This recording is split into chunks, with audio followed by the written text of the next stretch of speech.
지난 영상을 통해 충치는 치아에 생기는 병, 그리고 잇몸병은 치아 주위 조직인 잇몸 살과 뼈에 생기는 병이라고 설명드렸습니다. 서로 다른 질환이지만 원인은 구강 내 세균, 그 세균의 집합체인 프라그로 동일합니다. 그렇다면 프라그를 잘 없애면 충치도 잇몸병도 안 생길 수 있는 걸까요? 그렇습니다.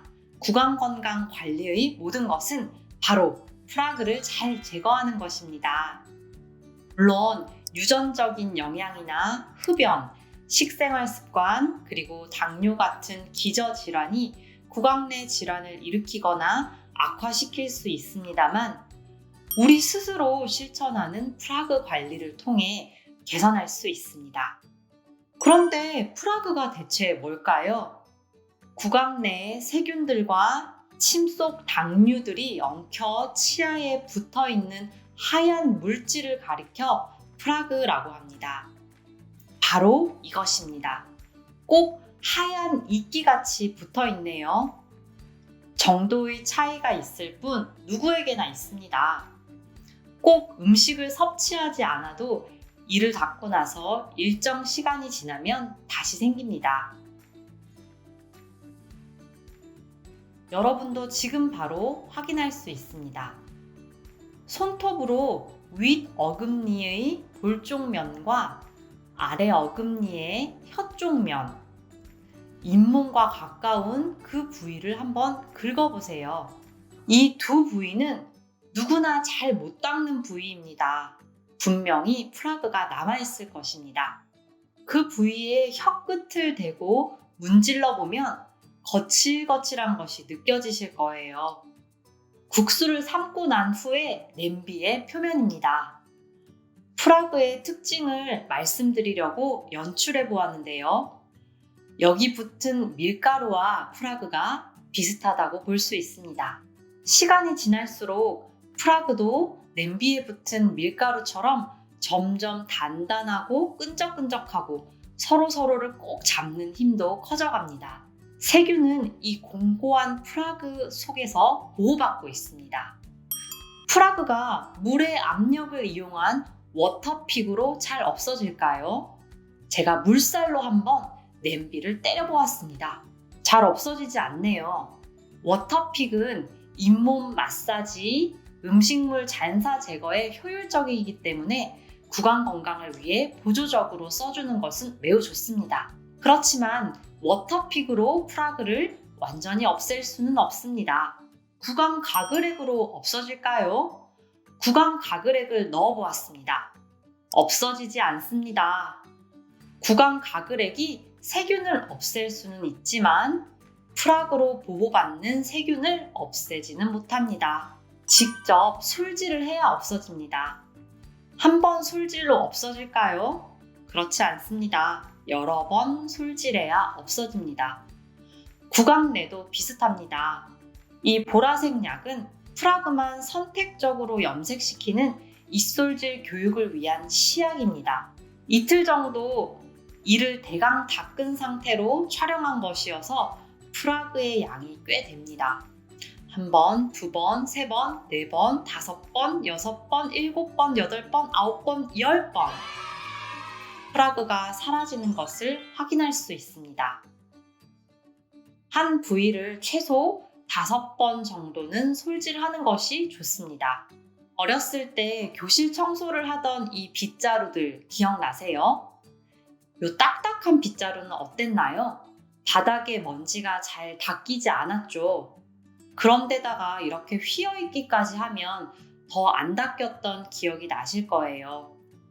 이 탄력 있는 빗자루는 먼지가 잘 닦였던 기억 나시나요?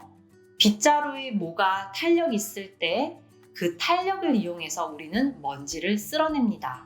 칫솔도 똑같습니다. 휘지 않은 칫솔의 모, 탄력 있는 모를 가진 칫솔을 쓰는 것이 좋습니다. 빗자루가 한 번 지나가면 먼지가 다 없어지나요? 그렇지 않습니다. 여러 번 지나가야 없어집니다.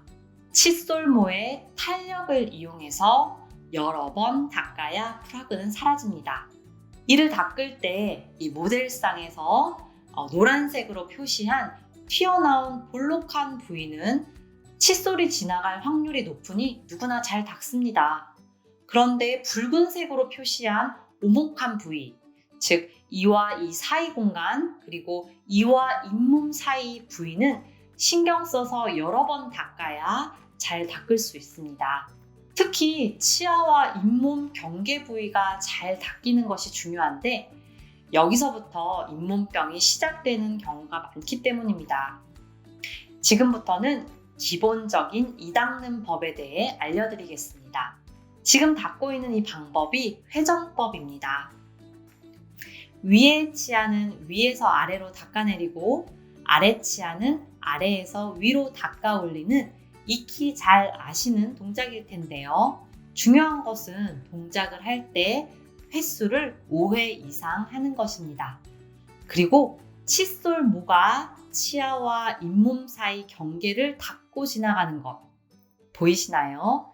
칫솔 모가 이와 이 사이 오목한 부위에 들어가 닦고 지나가는 것, 요것을 잘 지켜주는 것이 중요합니다. 이렇게 해서 잘 닦기 어려운 부위는 문지르기법으로 닦아주시면 됩니다. 칫솔모 끝은 가만히 있고 칫솔 머리만 살짝 돌려주는 것 같은 느낌으로 생각하시면 됩니다. 이 방법으로는 주로 치아의 혀쪽 면이나 평소에 잇몸이 좀 안 좋았다 느껴지는 곳을 닦아주시면 좋습니다. 다 닦고 나면 앞에서 말씀드렸던 것처럼 혀 끝으로 치아 면을 만져서 거칠거칠하다면 그 부위를 다시 여러 차례 문지르기법으로 닦아보세요. 도자기처럼 매끈해지는 것을 느끼실 수 있을 것입니다. 그렇게 되어야 제대로 닦으신 것입니다. 입솔질을 할 때는 있는 곳이 없도록 닦는 순서의 회로를 정하는 것이 중요합니다. 우리가 입솔질을 할 때 특별히 어디를 닦고 있는지 생각을 하지 않는 경우가 많습니다. 그렇게 되면 놓치는 곳은 늘 놓치게 됩니다. 회로를 정해서 연습하면 그 회로를 습관으로 만들 수 있습니다. 이것이 습관이 될 때까지는 내가 어디를 닦고 있는지 의식하고 있는 것이 중요합니다.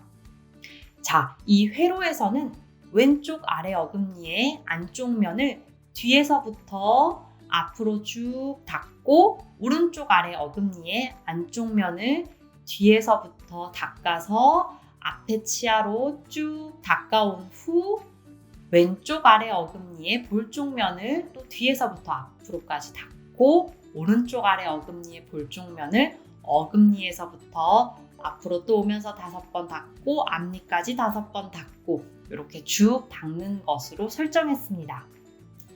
회로는 자신이 스스로 만들 수 있습니다. 치과에 가셨을 때 제일 안 닦인다고 설명을 들은 곳을 1번으로 정해서 닦는 것도 좋습니다.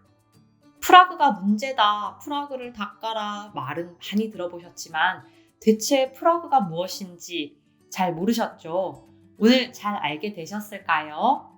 이에 끼는 세균을 머금은 물때다 생각하시면 되고 물때는 어떻게?